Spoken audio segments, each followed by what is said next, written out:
Hello dear students, welcome to the e-learning platform.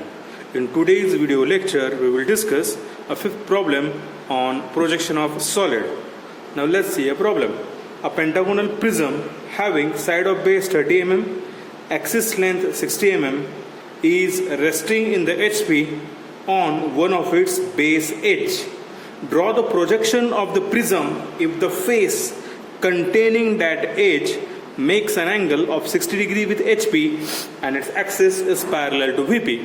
प्रथमतः problem वाचल्यानंतर solid कुठला दिला गेलेला हे पहिलं बघायचं आहे आपल्याला, राईट. आणि त्यानुसार ते रेस्टिंग कशावर आहे आणि त्यांनी कंडिशन्स काय दिलेत. आता आपल्याला सॉलिड कुठला दिलाय, पेंटागोनल प्रिझम दिलाय. काय दिलंय, pentagonal prism. Side of base किती दिले, 30 mm. ऍक्सिस किती दिले, 60 mm रॉंग.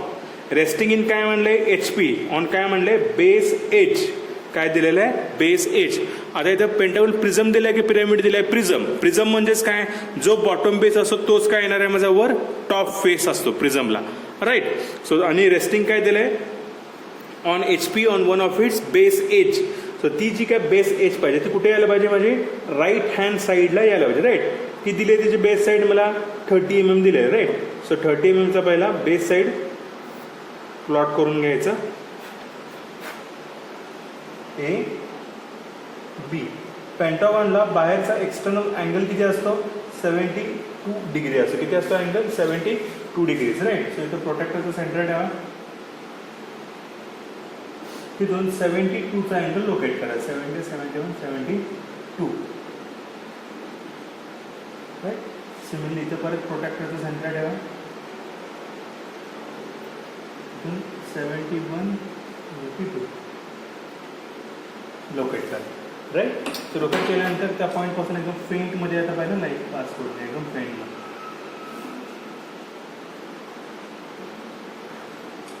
राईट. आपल्याला बेस साईड किती दिली आहे त्याची 30. सो पहिला त्याचा आता पेंटागॉन काढण्यासाठी आर्क प्लॉट करून घ्यायचं आहे तुम्हाला. इकडे का, इकडे ठेवा, इकडे का, या पॉईंटवर ठेवा, इकडे का, इथे ठेवा, इकडे का, राईट. असे तुम्हाला रेस्पेक्टिव्ह पॉईंट्स मिळाले, ते पॉईंट्स परत डार्कमध्ये कनेक्ट करून घ्या.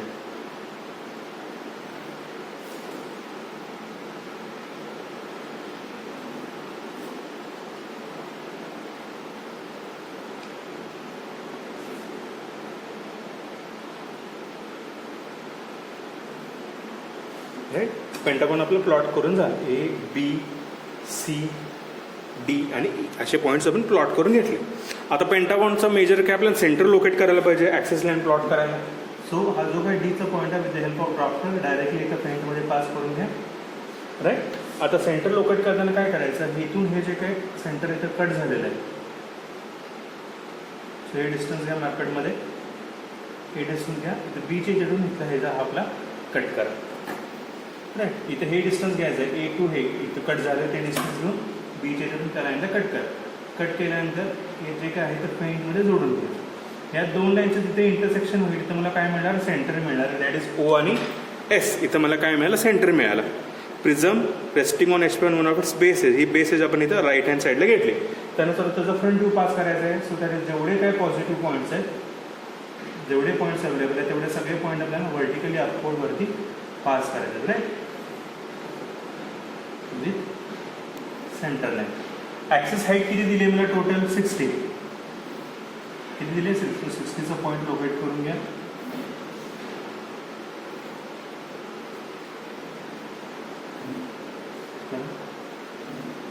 मिडलला सेंटर लाईन, राईट. इथे कुठला पॉईंट, A आणि B एकाच लाईनवर, त्याला A dash B dash A dash B dash, त्याला O आणि S, त्याला O dash S dash, C dash E dash C dash E dash, त्याला D dash B dash D dash. हे सगळे पॉईंट्स मी काय करून घेतले, पास करून घेतले, राईट. त्यानंतर नेक्स्ट काय करायचं, हे जे डिस्टन्स आहेत त्याला आपण डायमेन्शन द्यायचे. आता हे डिस्टन्स किती दिले मला, 30.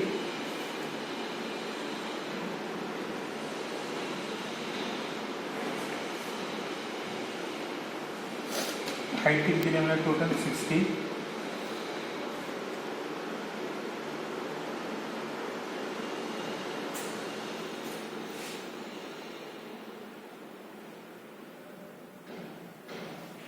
किती आलं 60. आता फायनल कंडिशनला मला काय दिलेलं आहे त्याने, रेस्टिंग झालेली जी काय बेस एज आहे त्या बेस एज पासून पास होणारी ही जी काय फेस आहे, ही जी काय फेस आहे काय म्हणलं बघा, the face containing that edge, म्हणजे बेस एज पासून पास होणारी ही जी काय एज आहे फेस, ती फेस मला हे तुमचे फेस झाले ना, बेस एज पासून पास होणारी ही जी काय फेस आहे ही मला काय दिले त्याने, इन्क्लाइंड दिले, राईट. किती डिग्री इन्क्लाइंड दिले, 60 डिग्री. सो आता डायरेक्टली मॅपॅडवरती 60चं पॉईंट लोकेट करून घ्या विथ द हेल्प ऑफ ड्राफ्टरवरती. ड्राफ्टरचं मार्किंग आणि इकडं ह्या स्केलवरचं मार्किंग सेट करून घ्या. इथे कुठंही पॉईंट एक रॅन्डमली लोकेट करून घ्या, राईट. हा एडॅश बिडॅशचा पॉईंट माझा कुठं पाहिजे, रेफरन्स लाईनवरच यायला पाहिजे, राईट. सो इथं मी पॉईंट लोकेट केला, इथून 60 डिग्रीची एक लाईन रॅन्डमली पास करून मी घेतले. सो त्यानंतर सेम ह्या लाईनला परपेंडिक्युलर, कारण मला ही एज त्यांनी दिलेली आहे डायरेक्ट एडॅश बिडॅश टू ओडॅश 60 डिग्री इन्क्लाइन दिली होती, राईट. त्यानंतर मी ते 60 डिग्री घेतली. फेस कंटेनिंग दॅट एज म्हणजे ए बी ही जी काय बेस एज आहे त्या बेस एज पासून पास होणारी ही फेस तुम्हाला इन्क्लाइन दिली, त्यानुसार आपण प्लॉट करून घेतलं. याचे टोटल हे किती डिस्टन्स 60, राईट. सो तुम्ही 60 लोकेट करा, 6 लोकेट करा. सिमिलरली इथून आता हे डिस्टन्स मला लोकेट करायचं आहे. सो त्यासाठी काय करा, a dash b dash to d dash हे डिस्टन्स मला अवेलेबल आहे. डिस्टन्स मॅपेडमध्ये घ्या, इथे ठेवा, इकडे आर्क मारा. त्याचबरोबर हे बाकीचे पॉईंट सुद्धा लोकेट करायचं. S dash a dash b dash to s dash घ्या, इथे ठेवा, इकडे आर्क मारा. परत next a dash b dash to c dash a dash हे डिस्टन्स घ्या, इथे ठेवा, इकडे आर्क मारा. असे मला रिस्पेक्टिव्ह पॉईंट्स इथे मिळणार आहेत, right. A dash b dash s dash c dash a dash आणि डी डॅश असे रिस्पेक्टिव्ह पॉईंट्स मला मिळाले, राईट. जे सेंटर लाईन आहेत ते सेंटर लाईन सारखं पास करून घ्या.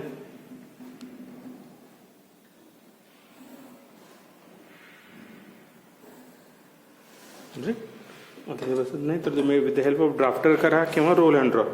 या लाईनला हे जे काय लाईन आहे या लाईनला पॅरल.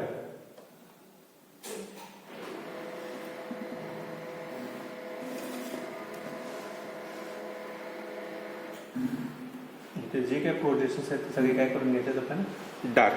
आपण काय केलं, ॲक्सिस इन्क्लाइंड तुम्हाला त्यांनी दिलेलं नाही. ॲक्सिस इन्क्लाइंड न देता तुम्हाला काय दिले, जी काय रेस्टिंग झालेली बेस एज आहे त्या बेस एज पासून पास होणारी ही फेस तुम्हाला इन्क्लाइंड दिली, राईट.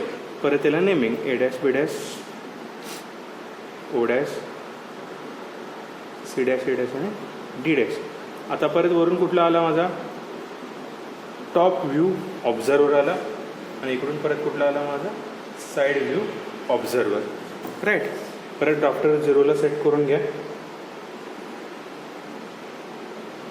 0ला सेट केल्यानंतर हे जेवढे काय पॉईंट्स अवेलेबल आहेत तेवढे सगळे पॉईंट आपल्याला काय करायचं, व्हर्टिकली डाऊनवर्ड एकदम फेंटमध्ये खाली पास करून घ्या,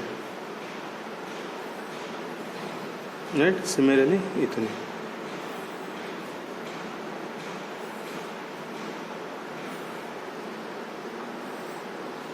आणि सिमिलरली इकडून हे जे काही टॉप व्ह्यूचे काढलेले पॉईंट आहेत ते सगळे पॉईंट इकडे हॉरिझॉन्टली पास करून घ्या,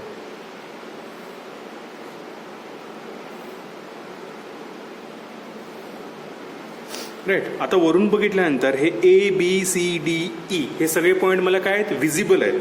आता ते लोकेट करायचे. एचा व्हर्टिकल एचा हॉरिझॉन्टल, ए पॉईंट बीचा व्हर्टिकल बीचा हॉरिझॉन्टल, बी पॉईंट नेक्स्ट सीचा व्हर्टिकल सीचा हॉरिझॉन्टल, सी पॉईंट डीचा व्हर्टिकल डीचा horizontal, D point next Icha vertical Icha horizontal, E point. आता वरून बघितल्यानंतर ते सगळे पॉईंट मला काय आहेत, विजिबल आहेत, राईट. सो त्यामुळे त्याचे सगळे पॉईंट कसे दिसणार आहेत मला, डार्क, राईट. जे काही पॉईंट्स तुम्ही कनेक्ट केले आहेत इंटरसेक्शन पॉईंट त्यानुसार डार्क डॉटेड लाईन कनेक्ट करून घ्यायची.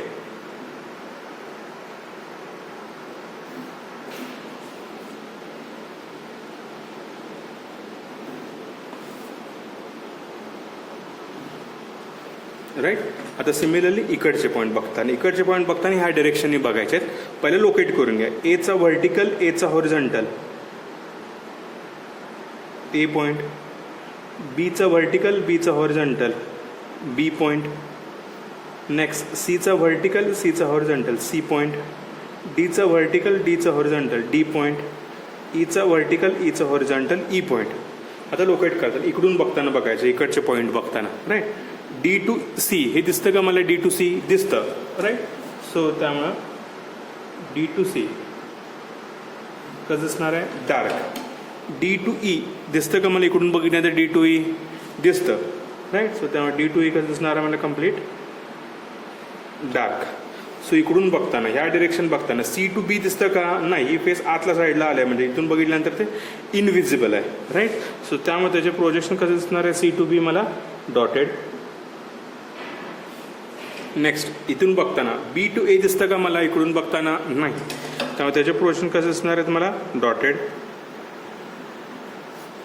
परत इकडून बघताना ई टू ए हे दिसतं का मला ह्या डिरेक्शनला बघताना नाही त्यामुळे त्याचे प्रोजेक्शन कसं दिसणार आहेत मला डॉटेड. हे काढलं.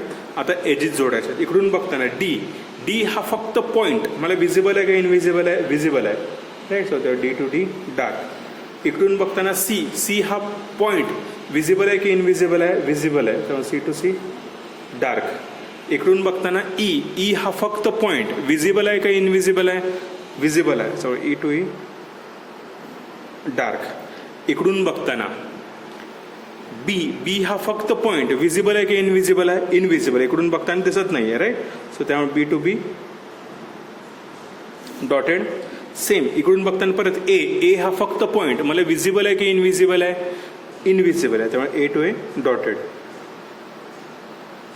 राईट. आणि इथं फक्त मिडल सेंटर लाईन काढून घ्यायचं ओपर्यंत राईट. इथं आपला हा प्रॉब्लेम सॉल्व्ह करून कंप्लीट झालेला आहे राईट. सिम्पल प्रॉब्लेम आहे व्यवस्थित व्हिडिओ बघून सॉल्व्ह करा नक्कीच तुम्हाला जमेल right. Thank you. Have a happy learning.